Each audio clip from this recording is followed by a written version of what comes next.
Iran melancarkan serangan rudal dan drone ke pangkalan militer Amerika Serikat di Yordania sebagai balasan atas serangan Washington terhadap infrastruktur Iran. Serangan ini menewaskan 2 pasukan Amerika Serikat.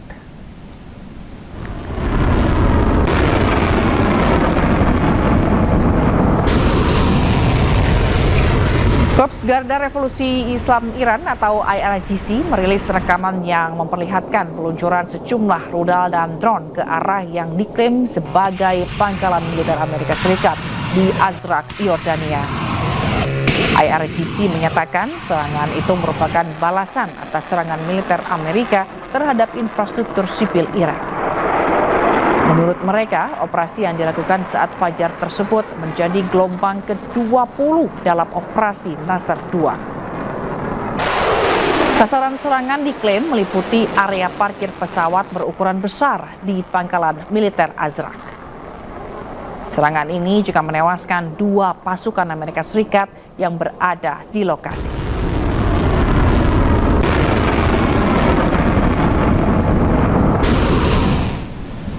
Pasukan Garda Revolusi Islam Iran kembali melancarkan serangan drone ke pangkalan Amerika Serikat di Bahrain.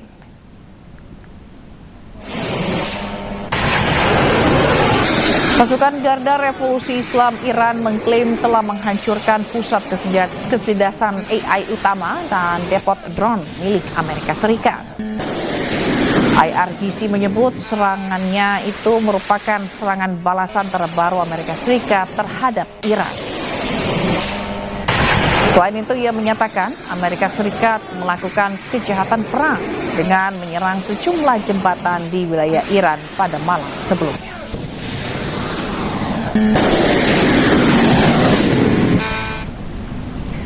Tidak aktifnya sistem pertahanan udara di Irak, rentetan senjata dan ledakan terdengar di berbagai titik kota Erbil, Irak.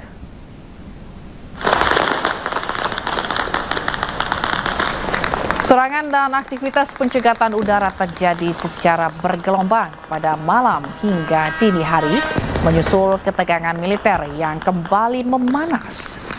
Rentetan senjata mencoba mencegat serangan drone Iran yang menyasar pangkalan Amerika Serikat di Irak, namun gagal hingga menyebabkan ledakan besar.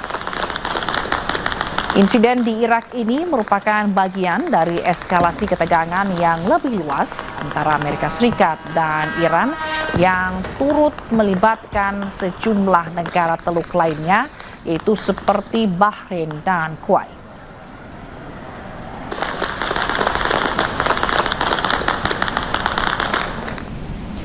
Pemirsa, pasukan Zionis Israel kembali melancarkan serangan udara di lingkungan Al-Dir di Lebanon Selatan. Israel akan terus beroperasi di Lebanon untuk menghilangkan ancaman apapun terhadap tentaranya dan warga sipil Israel.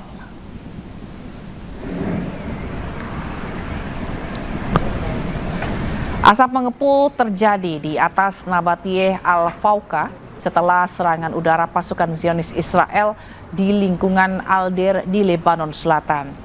Media lokal Lebanon mengklaim pesawat tempur Israel menyerang dalam 2 gelombang. Dalam serangan kali ini, Israel belum memberikan komentar. Namun, dalam pernyataan sebelumnya, Israel menyatakan akan terus menyerang Lebanon Selatan dengan dalih menghilangkan ancaman apapun terhadap tentaranya dan warga sipil Israel. Sementara itu, Israel dan Lebanon mengadakan pembicaraan di Roma pekan ini yang dimediasi oleh Amerika Serikat. Pertemuan yang dimediasi Amerika Serikat ditandatangani oleh Lebanon dan Israel pada 26 Juni, namun Hizbullah menolaknya dan terus melakukan serangan lintas batas dengan IDF.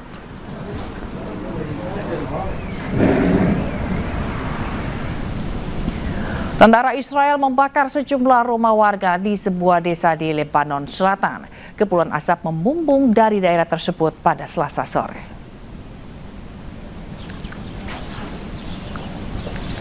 Asap tebal membumbung dari sebuah permukiman warga di Lebanon Selatan. Asap tersebut berasal dari sejumlah rumah warga yang dibakar tentara Israel di distrik Nabatiyeh. Rekaman video menunjukkan kendaraan militer Israel konvoi bersenjata di dekat desa Zautar al-Sharqiyah di distrik Nabatiyeh. Menurut kantor berita nasional Lebanon atau NNA, tentara Israel membakar beberapa rumah di desa tersebut. Kantor berita tersebut menambahkan pasukan Israel bergerak melalui kota Zautar al-Gharbiyah dan Zautar al-Sharqiyah, di mana dilaporkan terjadi tembakan senapan mesin yang hebat. Militer Israel belum memberikan komentar terkait laporan pembakaran dan penghancuran rumah-rumah di Zautar al-Sharqiyah. Namun sebelumnya mereka telah menyatakan akan melanjutkan operasi di Lebanon Selatan untuk menghilangkan ancaman apapun terhadap tentara mereka dan warga sipil Israel.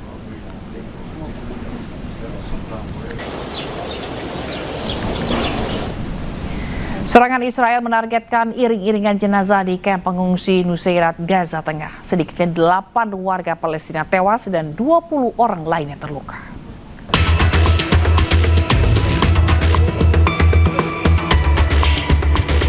Delapan warga Palestina tewas dan 20 lainnya terluka dalam serangan udara Israel yang dilaporkan menargetkan iring-iringan jenazah di daerah Suk al-Balata di kamp pengungsi Nusairat di Gaza Tengah, Palestina.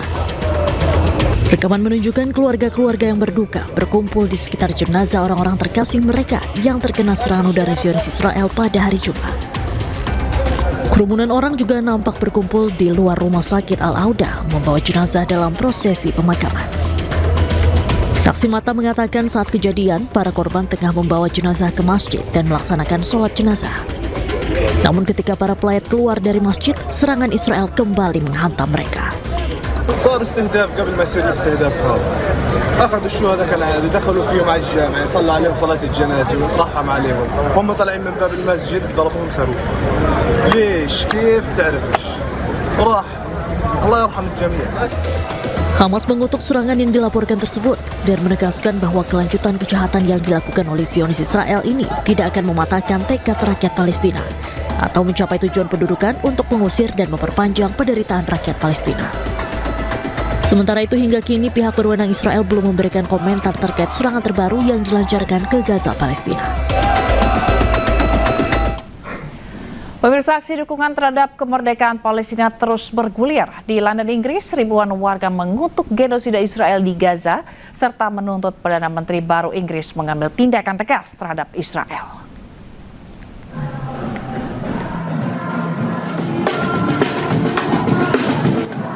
Para demonstran pro-Palestina membajiri jalan London Sabtu siang. Para pengunjuk rasa meneriakkan slogan-slogan anti-Zionis sambil berbaris membawa bendera Palestina, Lebanon, dan Iran. Massa menuntut agar Perdana Menteri terpilih Inggris, Andy Burnham, mengambil tindakan yang lebih tegas terhadap Zionis Israel. Words and platitudes aren't enough. We need positive action, we need determined action, and we need to see real sanctions on Israeli arms companies. We need to see an end to cooperation with our military, with their military. We need to see an end to any spy flights. We need freedom for the Palestinian people. Sementara itu, Duta Besar Palestina untuk Inggris, Hussam Zumlot, juga hadir dalam unjuk rasa menentang genosida Israel di Gaza. Hussam mengatakan Perdana Menteri Inggris yang baru harus mendengarkan tuntutan rakyatnya. Well, to listen to the voices of his people, that's the most important message.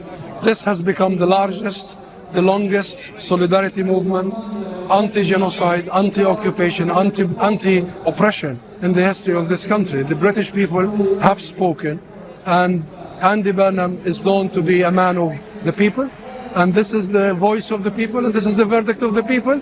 Just outside the office he will occupy tomorrow. Aksi unjuk rasa ini terjadi beberapa hari setelah Andy Burnham dikukuhkan sebagai pemimpin Partai Buruh dan akan menggantikan Starmer sebagai Perdana Menteri. Pemerintah Starmer diketahui mendukung Israel dan menolak seruan untuk sanksi besar-besaran terhadap pemerintah Zionis. But these were